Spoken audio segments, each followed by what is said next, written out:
For myself, I don't really even think about masculine or feminine because I know that I'm really feminine, and I don't know. How do you know that? Well, I just in terms I know that I can be my behavior can be very flamboyant at times. I don't even. It's just pointless for me to even think about it. The one thing though I do get hung up on is clothes.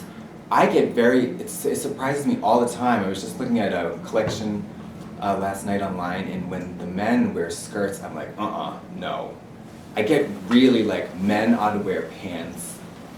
I mean, and women can wear whatever, but like, the like feminizing of men's clothing. But I get this reaction, I don't like that. It is disgust. Wow. Which is really bad. Yeah. That's the early man stuff. Yeah, absolutely. But like... No, it is. I don't want to go back to superficial, but at the same time, like, we talked about this, like, we're gay or somewhere on the continuum and fairly flamboyant or out there in most cases. But I have a knee-jerk, like, whenever I just see, like, a faggoty fag. And I used to be one. Yeah. And I just... Girl, you still are one, okay? Your eyebrows called it ready to come home. Oh! Wait, let me just say this before I forget.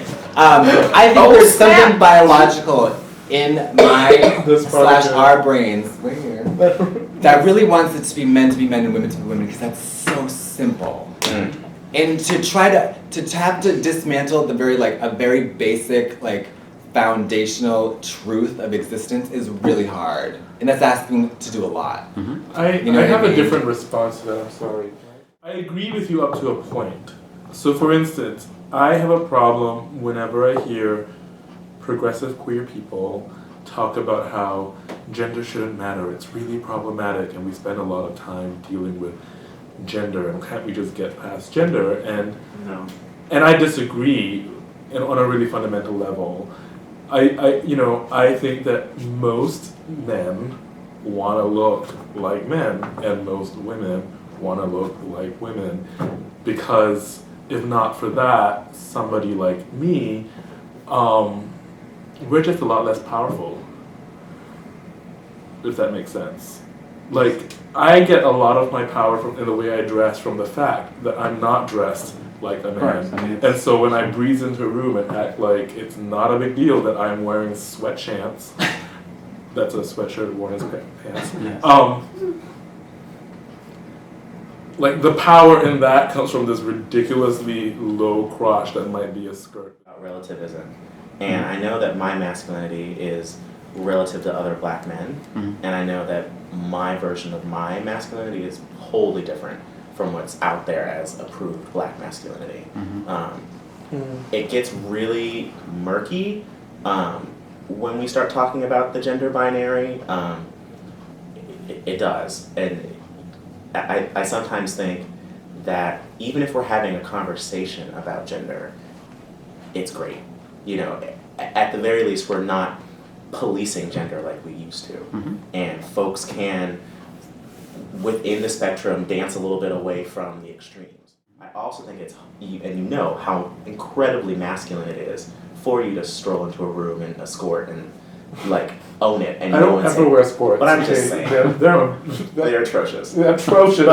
But that's wholly a masculine effort, and I feel that when... Why is it a masculine effort?